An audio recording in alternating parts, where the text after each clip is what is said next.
When Guru Gobind Singh came, he's a fiery, dynamic person. They're such wild creatures. How Guru Gobind Singh created the army, they're still in the same mode, how they're in a time wrap, how they stayed back in the same thing. The Sikh community was born in a very certain type of historical situation. When Guru Nanak came, he did not start any particular religion. He was just a guru who gathered a large group of people around him. He did not ascribe to any particular religious tenet.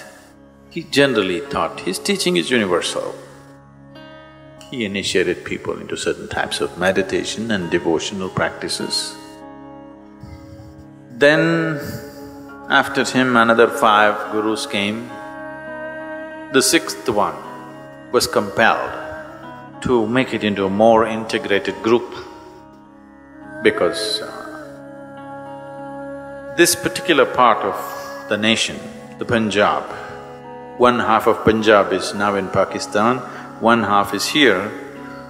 So Punjab is geographically positioned in such a place that every external invader who came into the subcontinent naturally first hit Punjab.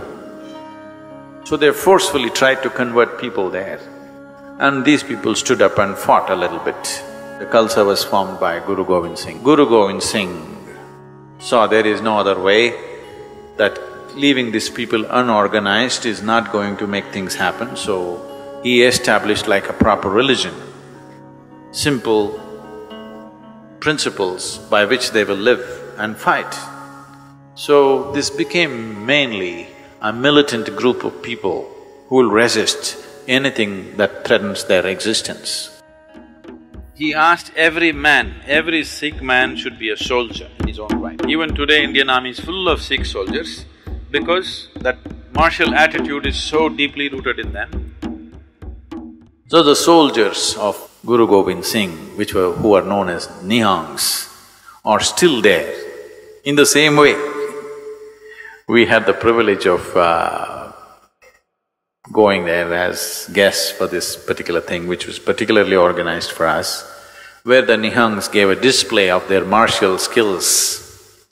They just still live as people lived about what Guru Gobind Singh was 300 years ago, is that? About 300 years ago, how they were. They're still armed like that, they live like that, they still ride horses and they were displaying all their skills.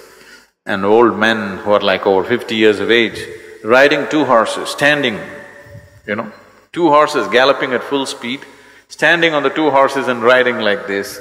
People fall off and they're such wild creatures, displaying their skills with sword and bows and arrows. How Guru Gobind Singh created the army, they're still in the same mode, same kind of clothing, same kind of weapons, same kind of attitude, same kind of militancy.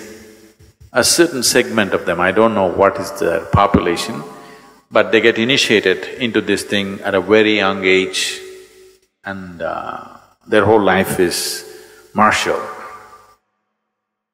It was very, touching and interesting, and how they're in a time wrap, how they stayed back in the same thing, because this was given to them as a sacred duty to protect that society at that moment. At that moment, it was a very, very relevant thing to do. If you look back and see why they became like that, there was sufficient reason for them to become the way they became.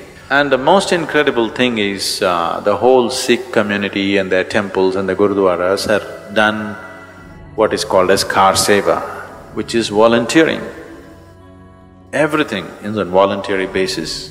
The place is kept, though there are lack of people and so crowded, it is kept like really, really clean.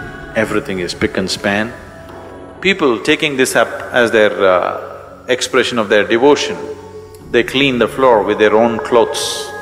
Suppose you're wearing a shawl, with this shawl you clean the a particular part of the floor. Now there are 1,000 volunteers who just come up by themselves, they're not organized. You come up today and you keep one part of the floor clean. That is your sadhana for the day. So because of this, the temple is extremely clean and people are cleaning it with their own clothes, what they're wearing. Extreme sense of devotion and dedication, which is really touching, extremely, so touching and beautiful to see so many people in that level of devotion and dedication, which is really beautiful.